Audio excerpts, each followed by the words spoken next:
Tujuan praktikum ini yaitu mempelajari struktur dan komposisi vegetasi dengan menganalisis karakter komunitas yang meliputi kerapatan, frekuensi, dan dominasi dengan menggunakan metode kuadrat atau plot. Alat dan bahan yang digunakan pada praktikum ini yaitu yang pertama meteran, koran, solatip, papan kayu, tali rafia, gunting, dan pasak. Jadi kita akan membuat plot sebesar 10 kali 10 meter dengan menggunakan bantuan kompas untuk meluruskan garisnya. Tali yang sudah diukur sepanjang 10 meter ditarik untuk membuat petak sebesar 10 kali 10 meter. Kemudian tali diikat di pasak dan pasak ditancapkan di dalam tanah agar garis tidak berubah. Pembuatan petak 10 kali 10 meter menghasilkan luas sebesar 100 meter persegi atau setara dengan 0,01 hektar.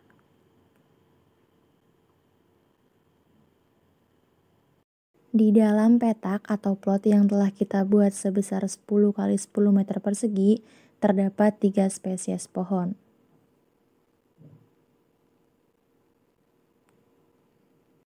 Di dalam plot 10 kali 10 meter dibuat plot sebesar 1 kali 1 meter sebanyak 3 plot secara belt transect atau plot berjajar. Hal ini digunakan untuk strata herba. Setelah kita membuat petak sebesar 10 kali 10 meter persegi tersebut, kita langsung mengukur profil pohon. Jadi kita langsung mengukur profil dan stok karbon. Yang pertama, di plot 10 kali 10 meter ini terdapat 3 spesies. Untuk spesies pertama kita hitung sumbu X-nya, yaitu dari tepi plot sampai ke sini, sampai ke pohon pertama. Nah, itu ditemukan sejarak 4,12 meter. Kemudian kita mengukur keliling pohon, karena ini pohonnya ada 2 cabang, berarti kita menambahkan keliling cabang 1 dengan keliling cabang 2.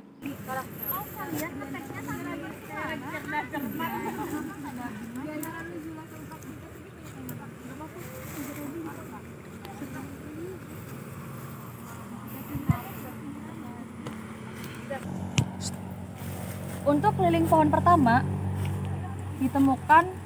dihasilkan sebesar 36 cm. Kemudian untuk keliling pohon cabang kedua ditemukan sebesar 21 cm. Keliling cabang pertama ditambah keliling cabang kedua ditemukan hasil 57 cm. Kemudian untuk mencari DBH-nya berarti keliling dibagi 3,14. 57 cm dibagi 3,14 sehingga dihasilkan DBH sebesar 18,15 cm. Untuk pohon sengon ini, dia memiliki tinggi pohon setinggi 14 meter. Kemudian dia memiliki tinggi cabang pertama sebesar 2,6 meter dan lebar kanopinya 2,5 meter. Kemudian kita mengukur keliling spesies kedua sehingga ditemukan keliling pohon sebesar 82 cm. Kemudian lanjut kita mengukur keliling batang pohon ketiga, di mana batang pohon ketiga ini sama halnya seperti batang pohon pertama. Dia memiliki 2 batang sehingga kita harus menjumlahkan keliling batang pertama dengan keliling batang kedua sehingga didapatkan hasil sebesar 71 cm. Untuk spesies kedua dan spesies ketiga, kita juga menghitung tinggi pohon, tinggi cabang pertama, lebar kanopi, sumbu X, dan sumbu Y.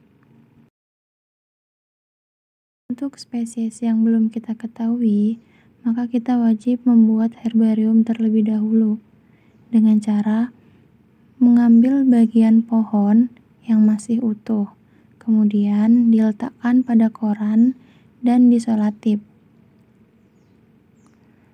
Tak lupa kita memberi nama agar tahu posisi spesies yang kita buat sebagai herbarium. Setelah itu koran ditutup dan ditindih menggunakan kardus atau papan. Kemudian papan kita tali menggunakan tali rafia agar herbarium yang berada di dalam papan tidak berubah posisi. Berikut data profil pohon yang telah kita hitung.